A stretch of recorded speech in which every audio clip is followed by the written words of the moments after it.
The gem of the Indian Ocean, located just off the coast of Africa, is Zanzibar.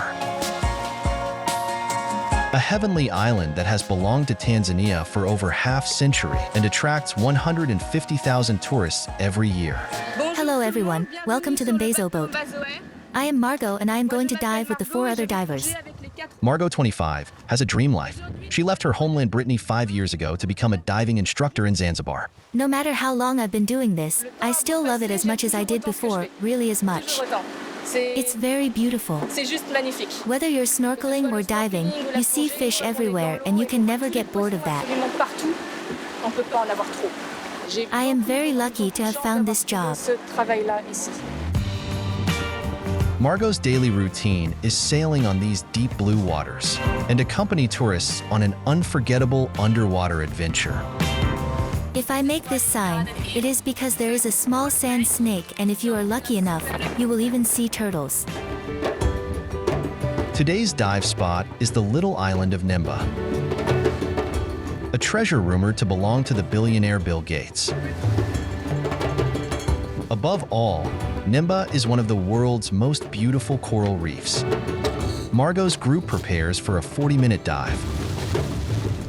See you later. The clear water is 29 degrees. With just a few strokes of the flippers, divers are face to face with an abundance of underwater fauna. This day, even the dolphins are there. Nemba keeps its promises.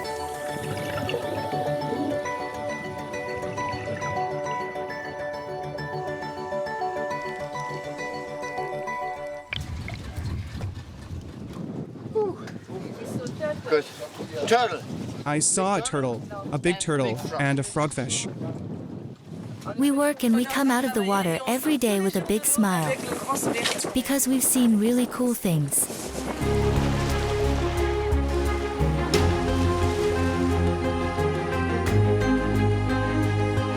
Under the East African sun, 10,000 kilometers from France, Tanzania. The combination of lagoons, sandy beaches, and wildlife have made this country a popular destination for honeymooners and vacationers alike. 1 million visitors come every year. Oh, wow. Wow. As well as tourists in search of nature and adventure. There are also partygoers. Welcome to Zanzibar. Thousands gather under the moonlight to dance the night away. The influx of tourists brings millions into the country's coffers, but not everyone feels the benefit. In Zanzibar, behind the beaches lies the slums and the ravages of heroin. If I keep going, I know I'm going to die. On the mainland, the indigenous Maasai people are paying a high price for this tourist craze. They are driven off their land, their villages burnt down to make way for 4x4S with total indifference. They are going to kill us all. They have to go away. Tanzania is rich in animals and stunning landscapes, but in its depths it harbors another treasure, tanzanite, a semi-precious stone that can be found in the world's finest boutiques. How much does it cost? 15,000 euros. If this stone makes Tanzanians rich, it also leads to child labor in the mines. We breathe air from above with this hose. It's a whole other word in here. Land of survival for some, playgrounds for others. A single territory for destinies that never cross. Welcome to an off-the-beaten-track expedition in the safari country.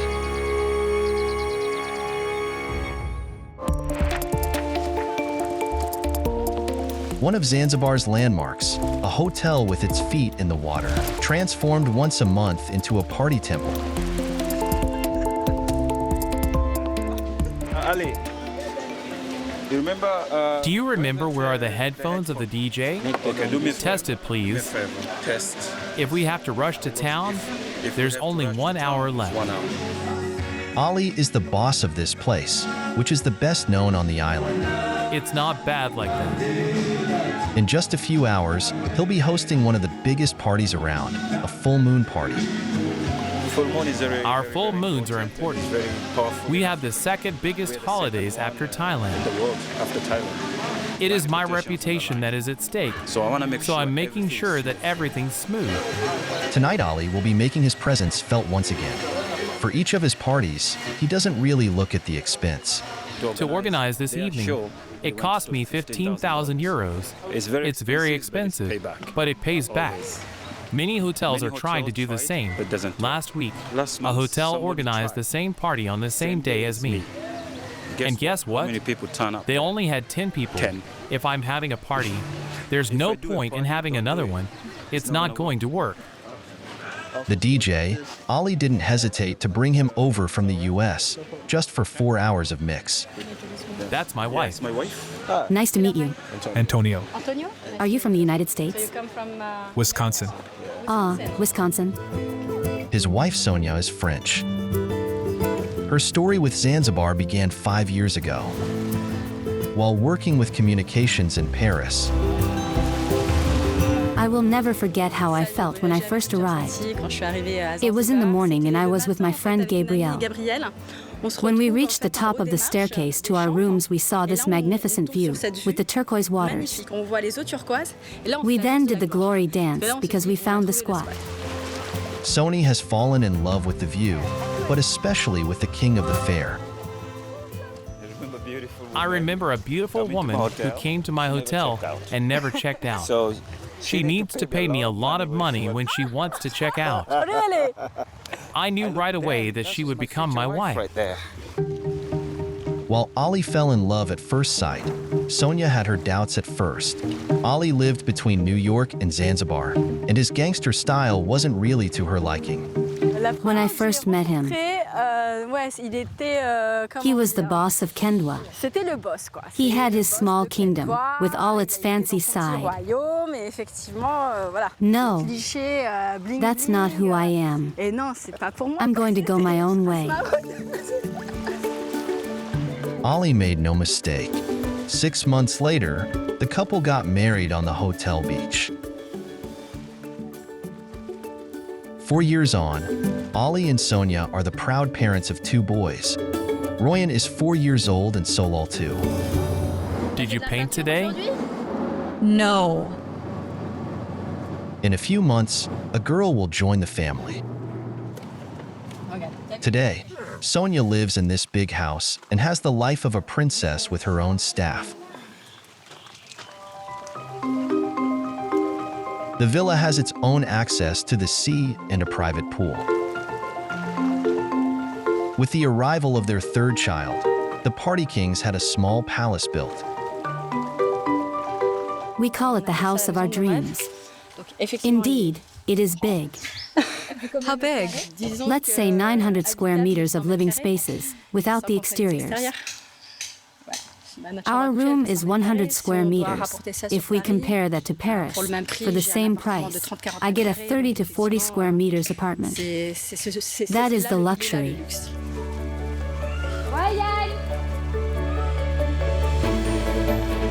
Tourism is the island's main economic resource. A financial goldmine that hoteliers like Ali and Sonia know how to make the most of. As night falls on the beach of their hotel, it's time for the biggest party of the month, the full moon party.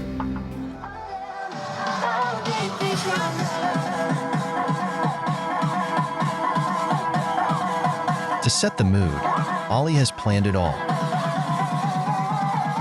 He hired local dancers. They put on a show with movements of the hips that only they know the secret of.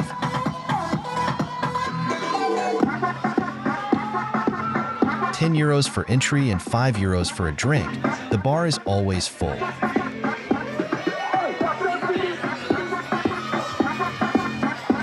It's barely 9 p.m. and the party's already in full swing. Zanzibar. Ali's investment of 15,000 euros has more than paid for itself. Tonight, even more customers are expected.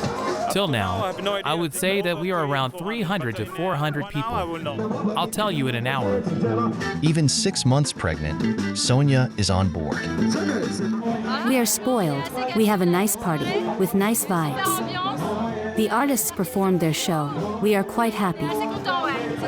You're pregnant. Aren't you going to bed? No, the baby is up. He is dancing, and the mom is dancing. Joy and good vibes when here. On the hotel beach, for those who can still stand up, the party goes on until sunrise. Before another day of rest and relaxation in a majestic location. On the west coast of the island is Stone Town, the capital. Tourists come to wander through the narrow streets with their oriental charm.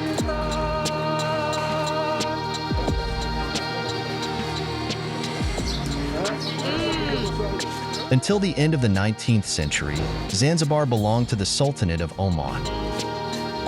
Stone Town, with its architectural mix of Arab, Indian, and European influences, is a UNESCO World Heritage Site.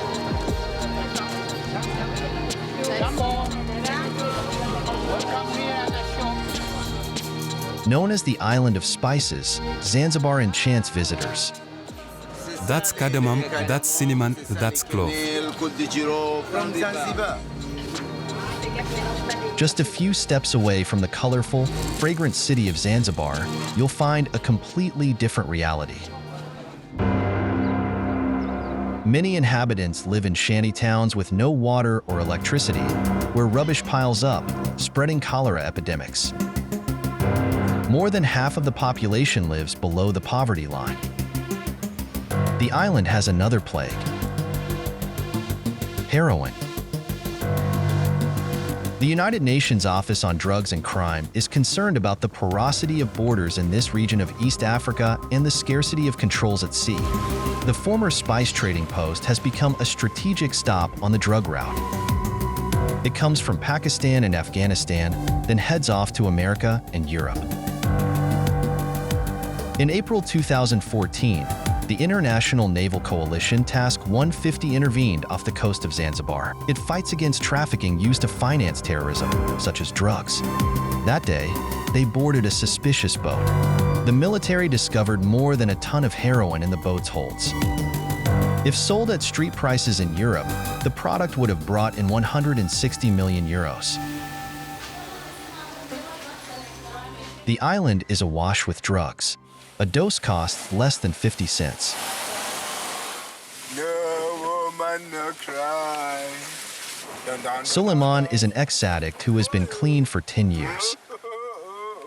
Today, he works for an association that helps drug addicts recover. So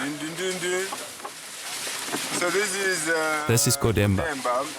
In this neighborhood, a lot of people sell and use drugs. There's some people selling and injecting drugs. Here, Suleiman is known to all. That's where I lived, not very far from here. Not very far from here. And these are the areas. And this is where I used to take drugs with my friends. Though Suleiman no longer lives in this ghetto, he knows exactly where to find consumers. Hi, how are you? Despite the rain, several people gathered to take drugs. What is this? A cocktail. A cocktail? Yes. What they call a cocktail, a mix of marijuana and heroin. Nearby, a man injects poison directly into his veins, while children play barefoot a few meters away. Here, there are at least 9,000 people who take drugs, including 3,000 who inject themselves. I was doing the same thing, injecting myself with drugs. I used to inject myself here. In Zanzibar, almost 10,000 people are addicted to heroin. To help them, the government has opened 11 recovery centers over the past 10 years. Suleiman spent 7 months in a center like this one. Hi, how are you? 26 men follow a treatment lasting an average of 1 year. Shall we sit down? a year in which no one is allowed out. The days are long, filled with social sessions and meditation. There is so much more to life than succumbing to drugs. So most of the time When I read this book, I feel like it's about my story. I had a wife and children. because I was an addict. She left me because I did not take care of them. I spent my time looking for drugs. I lost what was most important to me. But what I've truly lost is my self-respect. In Zanzibar, heroin addiction doesn't just affect the men. Although there are no official statistics, hundreds of women may also be involved. Hi, how are you? Jacqueline is 27 and pregnant with her second child. After weeks of waiting for a place in a center, she's about to start rehab, her sixth. What does this cure represent for you? It's a lot. Jacqueline has been addicted to heroin for 8 years. How are you feeling? Bad. Why? I haven't taken drugs since this morning. Jacqueline is stressed and lacking in energy. To avoid a crisis as soon as she entered, the volunteers agreed to buy heroin. Can you give me 1,000? No, I don't have any money. Do you want herbs too? No, I still have. This is my last joint. In this neighborhood, drugs are sold practically in front of every door. It doesn't take long for the volunteers to find heroin.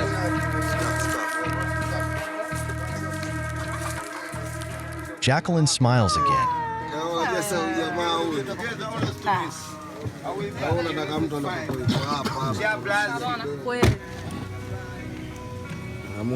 Why are there only 3? That's what I found. She knows what to mix it with. Just add herbs. I feel sorry for you because you're going to recharge your batteries, but tomorrow it won't be the same. There will be nothing left. It's all over. We arrived in front of the detox house. Jacqueline prepares her last dose before going in. Leave me a little bit. Okay.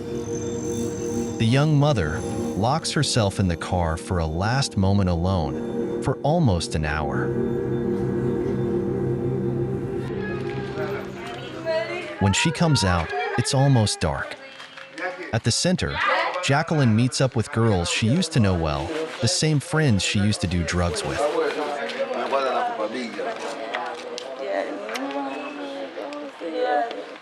I will need you.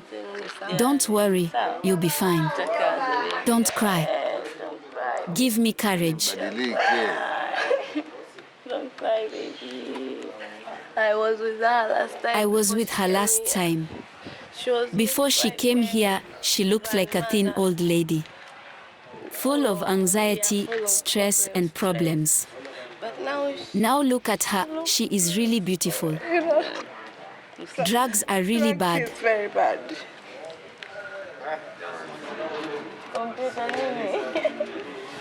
Yeah.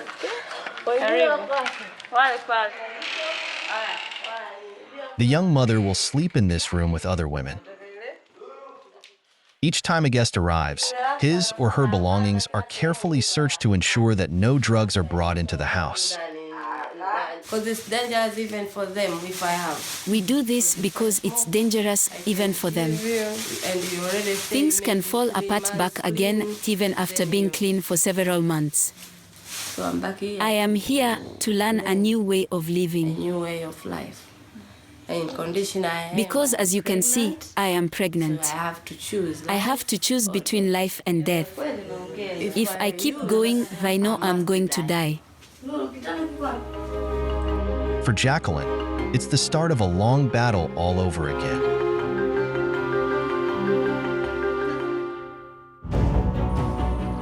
Across from Zanzibar, on the mainland, lies the heart of Tanzania. Somewhere in the middle of these wild plains, paleontologists have discovered traces of what could be the beginning of human life on Earth.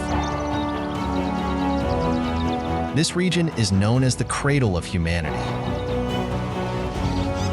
With its 16 national parks, Tanzania is one of the world's largest wildlife reserves. On a third of its territory, half the size of France, lions, elephants, hippos, and giraffes live in freedom. This wildlife sanctuary is a safari enthusiast paradise. To welcome them, the region abounds with luxurious lodges, infinity pools, suites with breathtaking views over the valley, champagnes, and a wide selection of wines. After their safari, customers usually have a glass of white wine to freshen up. These establishments compete to attract wealthy foreign customers by offering top-of-the-range services. Imran and his friends will spend 4 days in this €300 a night lodge. Can you take a picture of us taking pictures? It's really beautiful. Yes, it's perfect. Hi, Gordon. How are you? Excellent. Today, they're off on safari with Gordon, their guide. Today, I'm taking you to Terenjai National Park. It has the largest number of big elephants in all of Africa.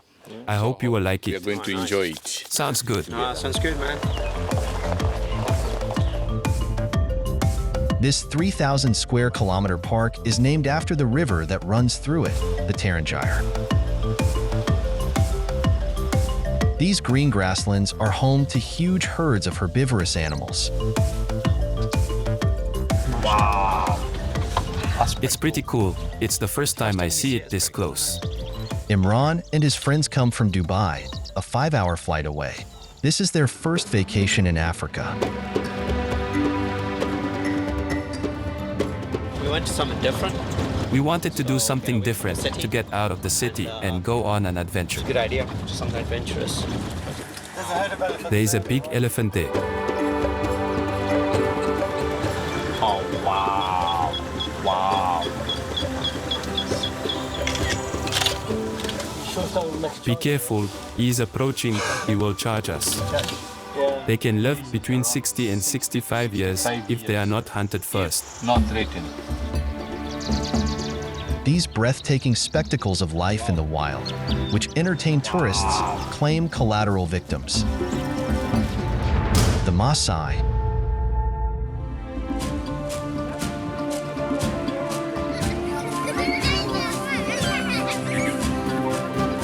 This mythical people of warrior herders in colorful robes who follow ancestral rites is now in danger. For the past 30 years, the Maasai have been the victims of constant deprivation. They have to leave their land to lodges and tourists.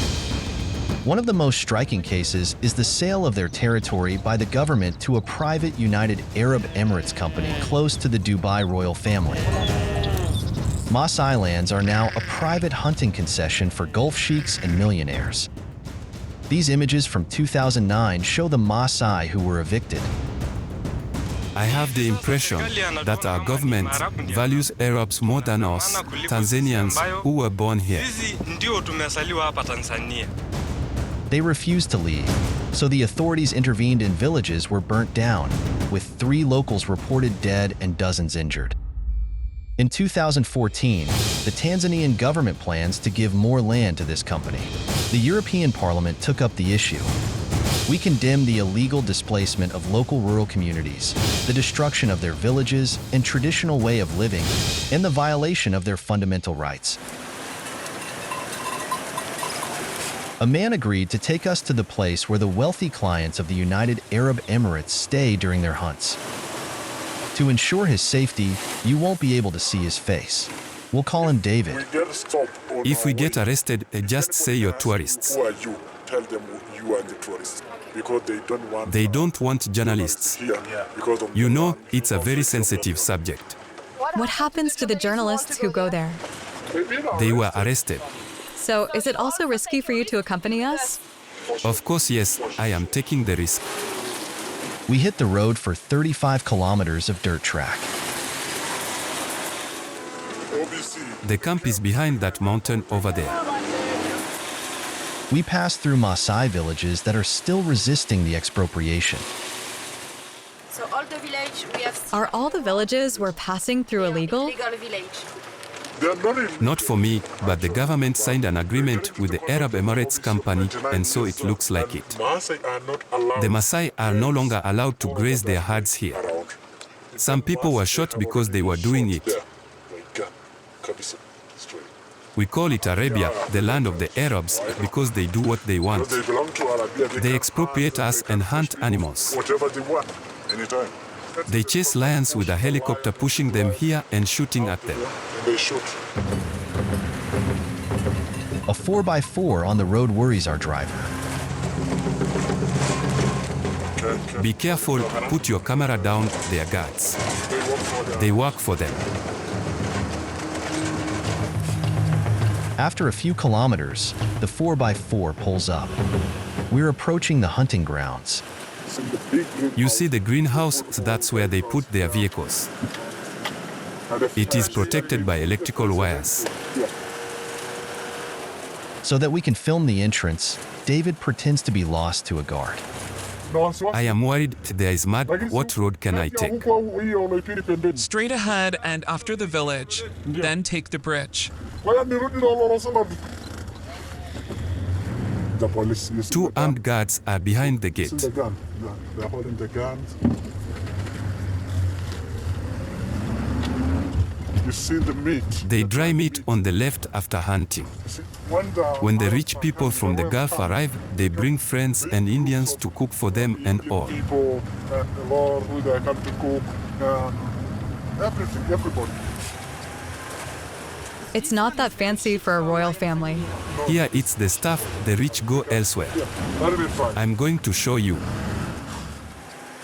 According to David, the luxury residence is set on a hilltop with a breathtaking view of the Serengeti, Tanzania's largest wildlife reserve. It's here at the top. Do you have a good camera to zoom in? It's the green roof up there. In the middle of the savannah, electricity poles and telephone masts have been installed. When you take your picture, hide your camera. They have powerful cameras and they can see us. The area is being monitored from a distance. Our driver is afraid. Impossible to get any closer. One man managed to get hold of images from inside. We're going to meet him. Samuel is the leader of the Maasai resistance. For leaking information to the media, this activist has been jailed 9 times. He is due to appear in court and faces up to 10 years in prison. We meet him out of sight in our hotel room. I feel like I have a lot to share. I have a lot to say. To the world. I will continue to speak even if I have to go back to prison. Do you trust the international community more than your government? Of course, I don't trust my government. Samuel says he got the photos from a friend who worked for the Dubai royal family. I can show you the pictures of how they do the shooting. I can show you a picture of how they hunt. Still alive. It's a bird that's still alive. People dressed like military or something. You see, some of them are dressed like soldiers. He's in his car shooting in the air. They feel good after that when they shoot at them and they are still quite alive. For us Maasai people, it's really painful to see the killing of innocent animals that used to live peacefully. After that, they bring in their planes to bring back their trophies. By using big jets like this, cargo, big jets. So this is the jet in the middle of nowhere. In the middle of nowhere. According to Samuel, the Maasai have not only lost everything, but some of them have even been shot. This is a traditional leader. He was one of our leaders. The army killed him. This man refused to move his heart. He said, "No, it's my land." Because he was resisting, he was shot in the eye. Right on the eye. We found the man who lost sight in one eye. He lives in the village, which was rebuilt this year. Joseph is 30 years old and has spent months in hospital. To pay the hospital bills, his family had to sell all their livestock. I paid for the hospital. I stayed for a year and was handcuffed to the bed throughout my stay. But that's not all. Joseph was taken to court for letting his cows graze on the Emirate Company's land. I spent 3,000 euros to pay for the trial. It made us very poor. I don't understand. It's my land. I am the victim and I am the one who has to pay. It is unfair.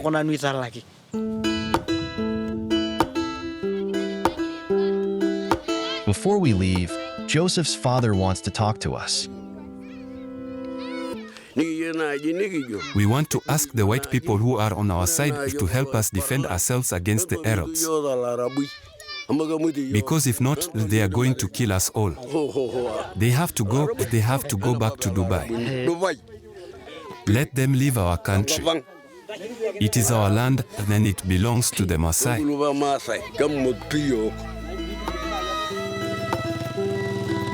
Driven off their land, more and more young Maasai prefer to abandon the pastoral life of their ancestors to try their luck in town. Thanks to a treasure trove hidden deep underground.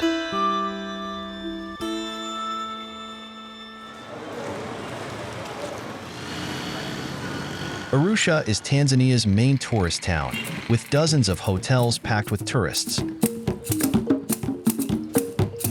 It's from here that they'll be going on safari for a few days. These establishments all have one thing in common. They have a souvenir store, or rather a luxury jewelry store, in which there is only one product, the jewel of the country, that small, fine stone, tanzanite. How much does it cost? 15,000 euros. 15,000 euros, a small fortune. Tanzanite is the new stone in style in the world's major capitals. A stone almost as prized as sapphire. You can pick any stone and we'll make it for you. Just a stone's throw from hotels and tourists, a colossal business, a parallel market.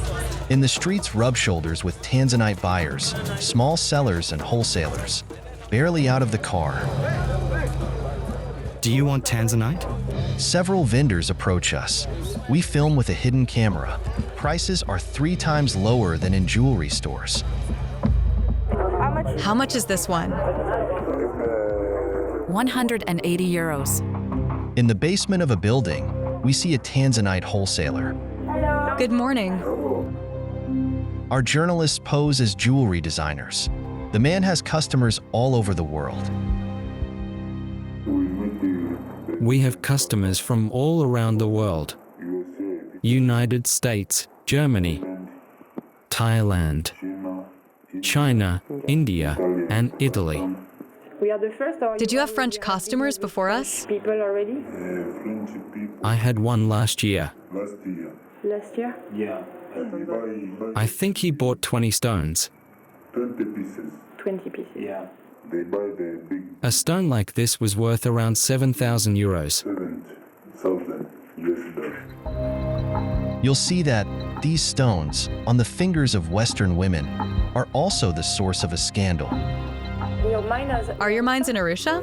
No, at Merorani. Officially, we'll be presenting ourselves as adventure-seeking tourists. Our cover for the rest of our investigation will be Chris, a young guide from the mining town. For his own safety, you won't be able to see his face. Before it was taken over by an incessant flow of large trucks, Merorani was a peaceful region where the Maasai lived in rural poverty thanks to agriculture and livestock farming. This used to be a Maasai land. That's why you always see Maasai people. It was in the 60s that everything changed. Villagers discover a treasure in the subsoil of their property, Tanzanite. It's the start of the rush for what is known as the blue gold of the Maasai. You see, they have big cars like this. This very expensive 4x4. These big 4x4s belong to the few Maasai who have been lucky enough to find several stones and have made a fortune. Marirani's success is also demonstrated by the construction of ever larger houses. Look at this house. Do you want to see it? Yes. Yeah. Chris wants to introduce us to a friend of his from France who didn't have the chance to go to school. Joel works as a mason for a wealthy Maasai. At night, for the past 10 years, he has been trying his luck in the mine to find the stone that will change his life.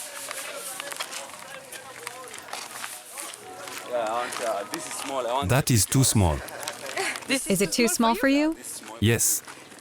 I want a bigger house to live with my whole family. For the time being, Joel lives like most miners, in makeshift accommodation. He rents a room in this small shack. So come on. Come in, it's my house. I live here with my dad. My father. Okay. Do you want to see me? Do you want to see me with my miner feet? I was my element.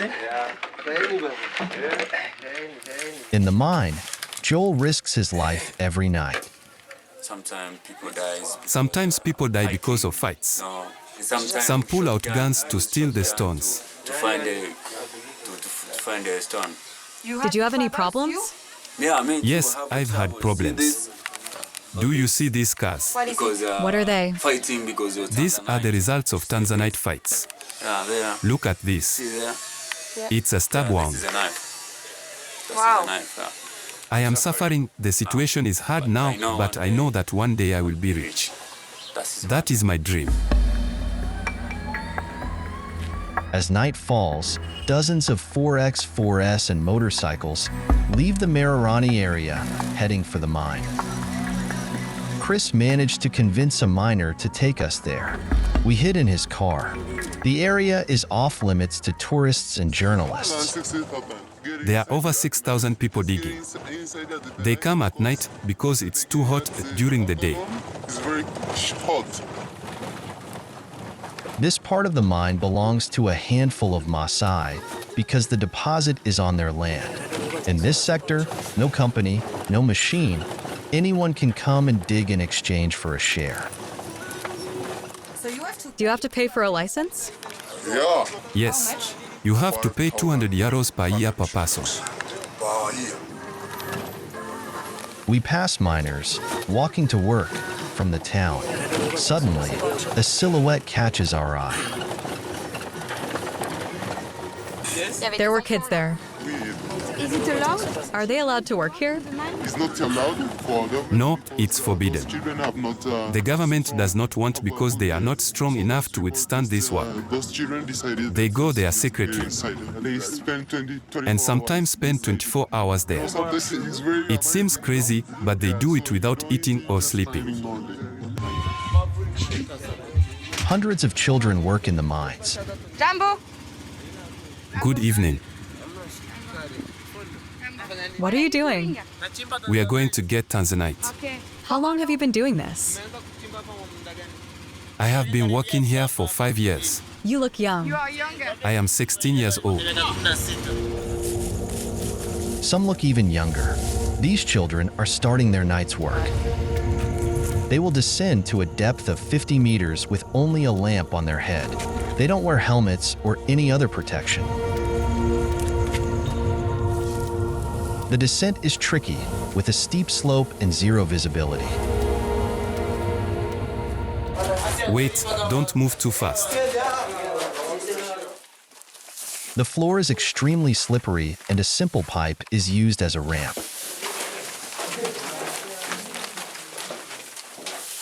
"25 minutes later, we reach a depth of 50 meters. The air is suffocating. It's 45 degrees and there's no ventilation. It's very hot in here, but we use oxygen. We got used to it. We are in a whole other world. We breathe air from the above world through this pipe. One of the children had luck that evening. He just found a rock on the ground. It certainly fell out of a miner's pocket. It is a small stone, but you can earn 10 to 15 euros from it. Underground, adults work alongside children. We are making marks there. Then we'll use the jackhammer.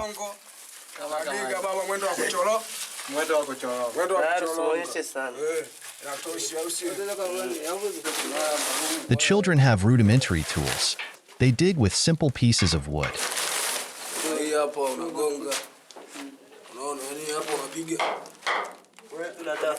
Take care of that point. The mix of heat and dust became suffocating. We have to go up. The kids are used to it and will spend hours digging in the mine.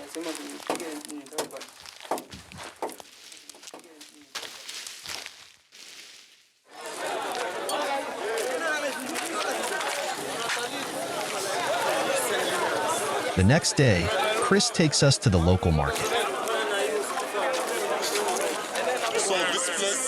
This is where miners sell the stones they find. The prices here are very low. They increase in Arusha, South Africa, France, the USA. The prices are skyrocketing there. At the market, we meet a group of children. Some of them had been with us at the mine the day before. All have come to sell their stones to the wholesaler.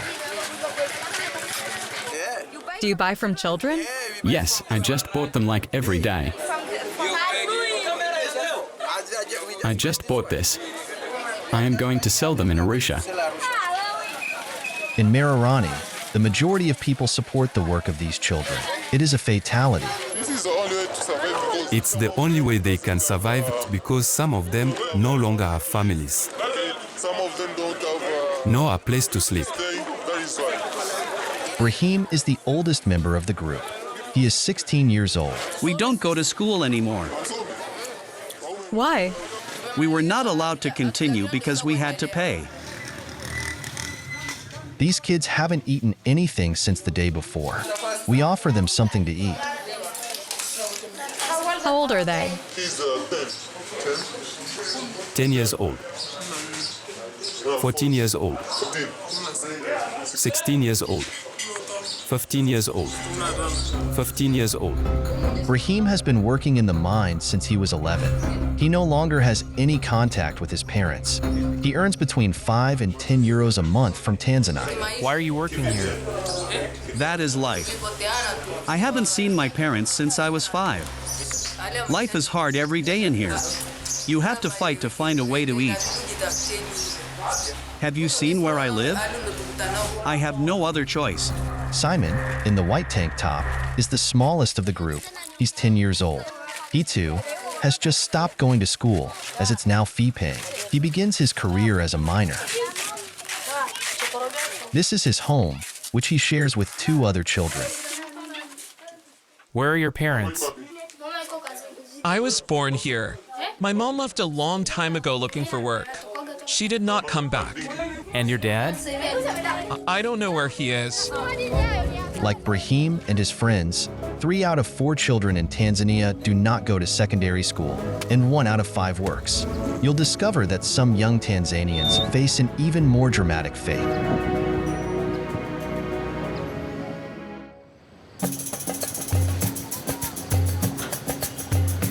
Back to Arusha, the city of safaris.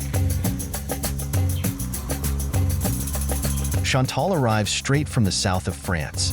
She's in Tanzania for a week, but not for a vacation. Mom Chantal. Hello. Over the past 5 years, this real estate agent has discovered his vocation, saving lives. Hi, how are you? There he is. It's so good to see you. With sister Martha, an albino, she protects 3-year-old Musa, threatened with death. How are you? Look at how beautiful you are. In Tanzania, these white children, already victims of skin cancer and sunburn, are also hunted like animals. Chantal has set up an association to help them. When alive, they bring bad luck, and when dead, they bring good luck because they are attacked, especially the younger ones. They cannot defend themselves and are mutilated. They die in excruciating suffering because they cut off their arms and legs to make lucky charms. He can play quietly with his friend. Besides, he looks delighted. It shows he is happy. We rarely see an albino child smile. They are often very sad. Musa was put up for sale by his own father. His mother secretly entrusted him to Chantal's association 2 years ago to save him. It is the third murder of albinos in the region. At the feet of this police chief, the mutilated body of Mariam, an 8-year-old albino child, whose throat had been slit the day before in her village. White albino skin is worth a fortune. A lucky arm or leg can sell for 2,000 euros, one head up to 10,000. In Tanzania, due to the large number of consanguineous marriages, this hereditary genetic disease is spreading rapidly. It all began in the region around Lake Victoria, Africa's largest lake. In fishing villages, which doctors say that the silvery sheen of albino hair attracts fish. They also say that albino bones contain gold.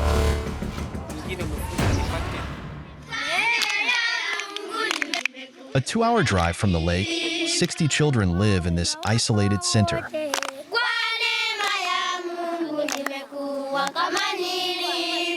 Their families have placed them here to protect them.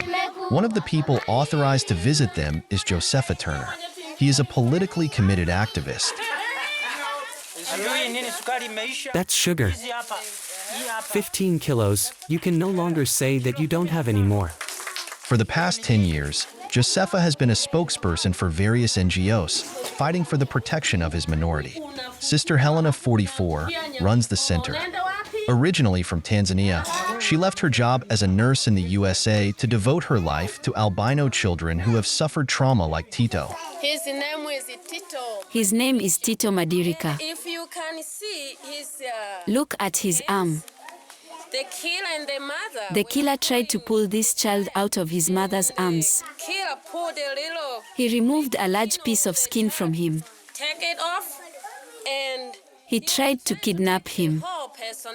but didn't succeed because the mother started screaming, then shouting for help. Calling for help. Sister Helena invested her savings to buy this house. She lives on donations alone. The 60 children have only one room in which to eat, sleep, or attend classes. One of them is called Elise. He's 8 years old and has a heavy heart. I miss my parents. I miss them. I want to see them more often. We found the parents of little Elise. They live in a small village by the lake. Malia, his mother, also suffers from being separated from her son. Ever since he left, I think about him all the time and I can't sleep. Elise was entrusted to the center almost 5 years ago. His parents didn't have the means to protect him. This pile of earth is the family's former home, a simple hut with no door open to the kidnappers. Juma works hard to get her child back. He sells second-hand shoes in the markets. With the money, he builds a concrete house with his own hands, with the necessary security to keep the murderers out. I close this door like that. If someone tries to get inside, they are stuck. By the time the person gets to break the door down, the children will be behind the gate and I would have time to pick up a small gun to defend ourselves. If they manage to break the front door, they won't know how to get through that second door because that one's made of iron.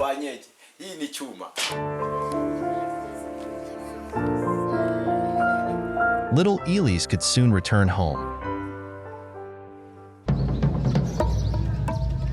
Tanzania holds the world record for the number of albinos. There are 170,000 potential prey. Faced with an increase in fatal attacks in recent years, The government has responded by setting up 11 camps across the country to shelter them. The largest is Shinyanga. 380 children live as refugees. We enter under the guise of humanitarian aid, thanks to Josefa. Hi, how are you? The subject is taboo, and the authorities don't want journalists filming life in the camps. For sure, of course, the government must protect the image. The government mostly does not want to tarnish the country's image. This camp is a way to make sure that the children are safe. But that only hides the problem. The children seem abandoned. Hygiene conditions are deplorable and the buildings are old. At night, they sleep in twos, sometimes threes, in the same bed. None of them goes to school. Joseph, a volunteer, is revolted by this situation. Psychologically, you can see that they are sad. They want to be free, they want to go out, to go back and live with their families. But people are hunting and killing them. That is the problem. As an example of the integration of this minority, the new Tanzanian president recently appointed an albino minister. But there is still a long way to go before mentalities change. Last year, around 20 albinos were kidnapped, mutilated, or even killed in Tanzania.